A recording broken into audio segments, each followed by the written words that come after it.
Salut à tous, bienvenue dans votre revue de presse de la semaine. On débute avec le quotidien français L'Équipe qui fait un zoom sur les 100 buts de Kylian Mbappé avec le PSG. Le français enchaîne les records de précocité.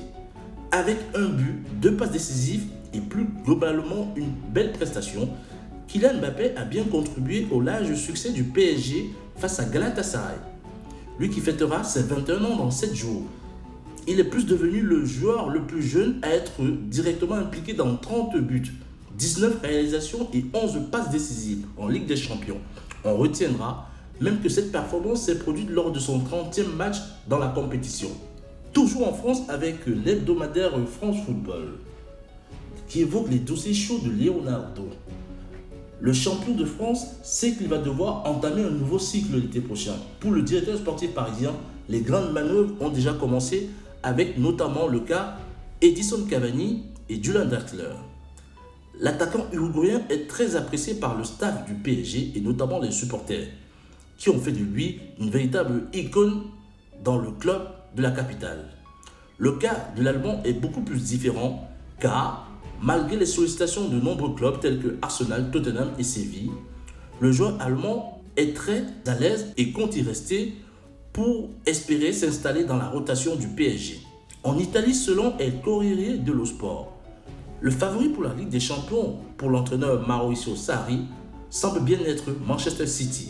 Malgré le trio infernal de la Juventus qui a été remarquable depuis le début de cette saison, il est important selon lui de continuer à travailler en espérant le retour des joueurs blessés. La presse anglaise annonce l'arrivée de Takumi Minamino à Liverpool qui est quasi bouclé. Le japonais de Salzbourg a impressionné Jürgen Klopp en Ligue des Champions cette saison. Minamino pourrait rejoindre les raids de Firmino. Après avoir terminé la phase de poule de la Ligue des Champions en 3e place, Salzbourg a montré de belles choses dans un groupe composé de Liverpool, Naples et Genk.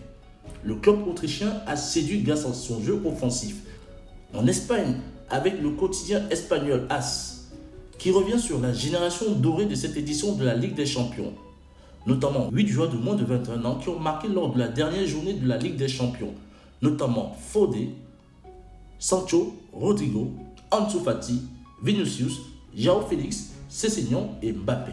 Toujours en Espagne, avec El Mundo Deportivo, qui fait un point sur le Classico, alors que les médias espagnols annonçaient un nouveau report du Classico en raison de la possible manifestation des indépendantistes catalans prévue le même jour.